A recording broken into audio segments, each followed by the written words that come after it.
Hi there, ladies and gentlemen, boys and girls. I had to come and meet with you like I would normally meet up with host Tom at the first Wednesday of every month with his open mic event reading space community poetry that was at Half Price Books, and people would come and read 10-minute segments and read from books and read lots of poetry.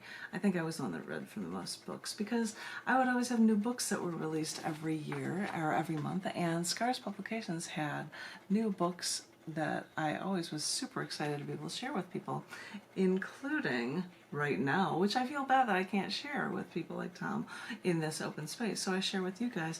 I'm going to share with you poetry from the Down in the Dirt May to August 2020 issue collection book that is titled Outside the Box. Here is the cover. Yes, these are sides of panels of a box. I zoom this in really tight. Panels of a box that are showing up to the sky, and actually these panels of a box, in case anyone is interested, they are screens of different photos of the graffiti wall that was in downtown Austin before it was shut down a year or two ago.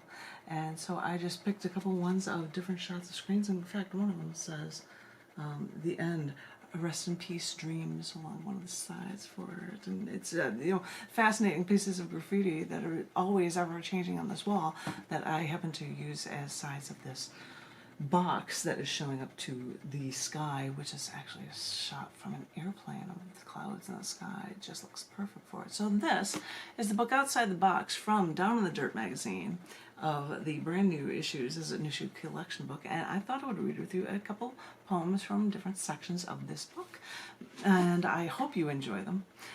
These first ones I was going to read for you was from the senses section within this book, the first section in the book. And the first poem, I'm going to read the short one and then talk about it just a little bit. It is called Magnesium Burn. It is a Twitter-length poem. Try to write something in that many characters, no more than what's in a Twitter post about different elements. And this is one that was in there, and if you can see really tiny in the page, well, this is big on the page, there is an image that was used for an Instagram, Tumblr, Twitter, Facebook image for it as well. And it is called Magnesium Burn. When your fire starts, you're impossible to stop. Burning brilliant white, even underwater. Seeing your fireworks, snapping my flash photos, I feel your intensity is also a part of me. You make my heart beat. Descriptive things, but they tell you so much about how this is used in your body and around the world from different products as well. And I am pleased to say that this poem was actually a third place contest winner for that was published in 2017 from the Chemistry and Engineering News Journal. Poem that made it into a Chemistry and Engineering News Journal. That's a riot to me. So I've shared with you little details about that. Now I'm going to see if I can find some poetry that relates to different events and stuff that is in this season section of this book, Outside the Box, from Down in the Dirt magazine.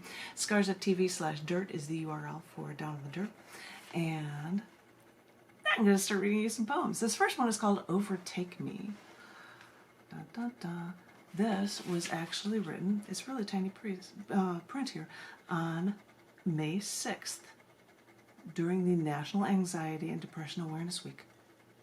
I think that's probably the first week of May, something like that. Anywho, this is called Overtake Me. I can tell no one. No one will understand what I go through. No one has lived the life I've led. Yes, there were good times, but the traumas, sometimes the traumas overtake me, and I can tell no one. And yes, the few times I have gone to a therapist, I have cried. Cried when I thought I was finally over the things that have tortured me. But if I'm over them, why do I struggle still? And why do I still feel so alone, even in a crowded room?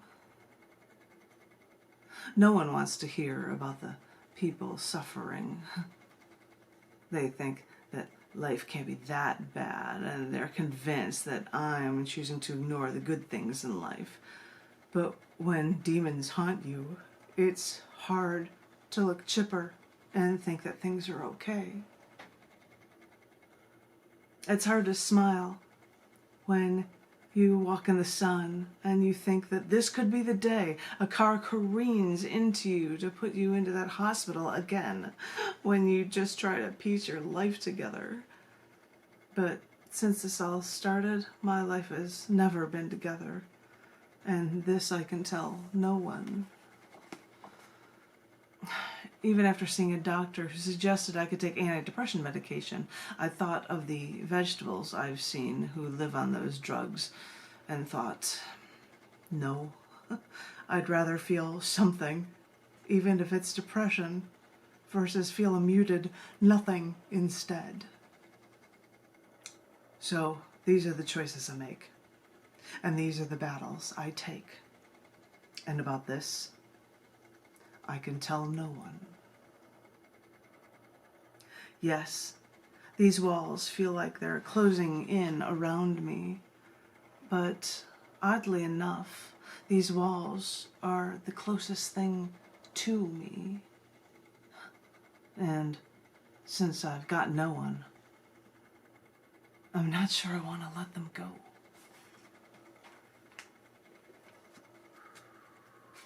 Written for anxiety and anti-depression week. Wow, that was tough. Wow. So let me change to another theme, and this one is called Victory Day After Midnight. When did World War II end? Everyone wants to say, if you just go off the top of your head, it's a week after, it's May 7th. Technically, it's May 8th because paperwork and everything wasn't signed until right after midnight. So, this was written for Victory Day, which is May... Was it May 8th or 9th? But, I mean, it happened after midnight, so there you have it. This is called Victory Day After Midnight. After years of this toxic relationship with you, and you making me believe you were my savior, I wanted to think that it could work out between us, but what seemed so good at first was only an illusion. I should have known not to trust you. We all should have known it, but as time wore on, those who would argue against you would somehow be silenced, quickly, coldly, violently, and brutally. You said you wanted peace, but you only offered death, destruction, and demonization. Domination. Oh, and then you never said these words, but at least not what I heard. But you sanctioned mass genocide as your final solution. Was this supposed to be how you would make things work for us? You pulled the wool over my eyes, and I thought you pulled the wool over everyone else, but I had to be free for you to feel, so that I could feel an ounce of my own freedom. And the more others saw what your claims of wanting peace and prosperity was only the megalomaniacal rantings of a madman trying to blindside the world into submission, the more I realized I didn't have to fight alone. And if that means we have to take you down the way you tried to take me down, or even tried to take the world down, then so be it.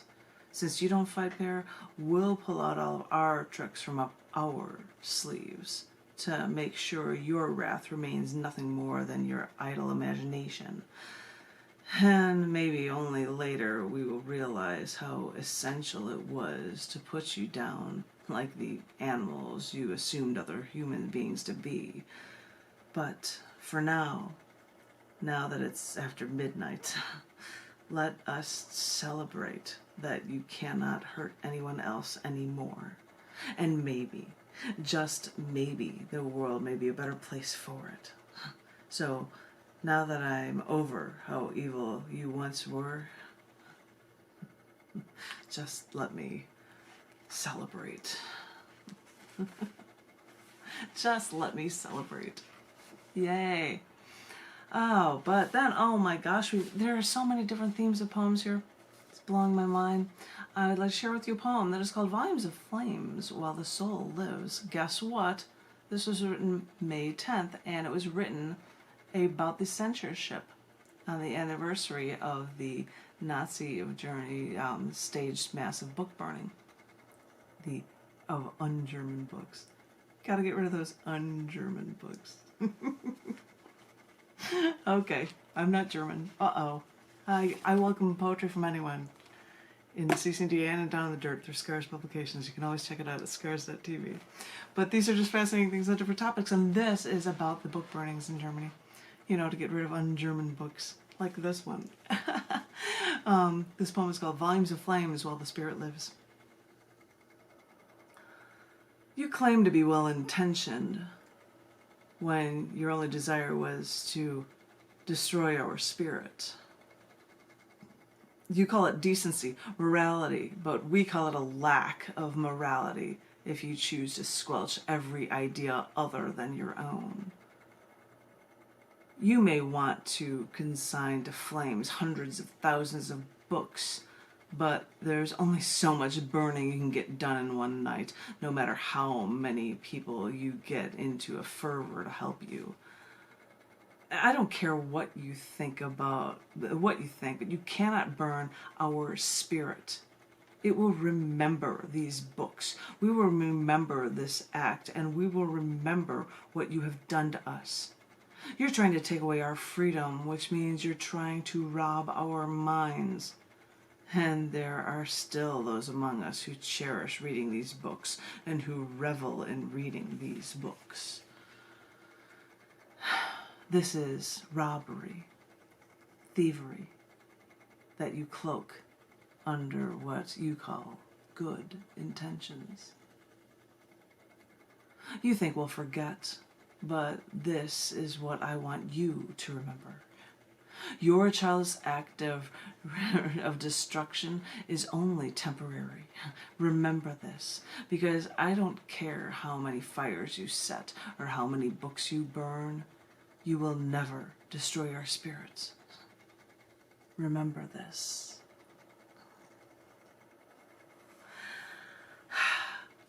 It's just crazy, these different topics I'm going from one to the next, because I've got another short one here. Totally unrelated, and it is written on May 13th, and it was on and for National Tulip Day. Yay! Yay for tulips, I guess. For National Tulip Day.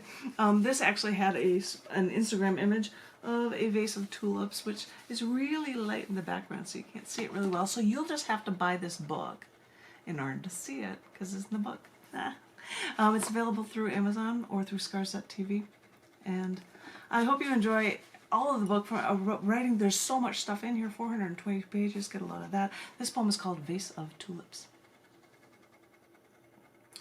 Just months after I met my one true love, that's when he realized I was a Dutch girl, so he bought me a bouquet of tulips in a vase adorned with cut-out tulips around it.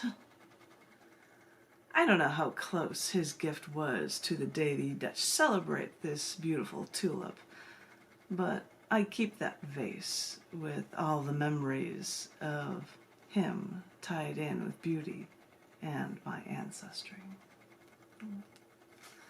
Aww. And people are commenting on Facebook, and I hurt you guys. I'm going to do 2 more in this section for you from the book Outside the Box, Down in the Dirt issue collection book of May to August issues in 2020, with a box made out of graffiti walls that no longer exist in Austin because there used to be a graffiti wall that everyone could use that always changed, and they ended up selling it. It's going to be a condo or some nonsense, and it was taken down. I think they were going to move it somewhere else very far away, and who's going to go to that? We'll see. Anywho, but this poem in here is related to Memorial Day. This one was written on May 25th, but it was from Memorial Day. And this one is called Killing Women for Healing. Searched the Vietnam Memorial Wall, saw the brave men who have died. So when we were searching for women, we found captains, colonels, lieutenants. But it seemed that every single woman in the war who was killed was a nurse. People go off to war to kill each other, and it was the job of every single woman who died in that war to only help people, to heal people.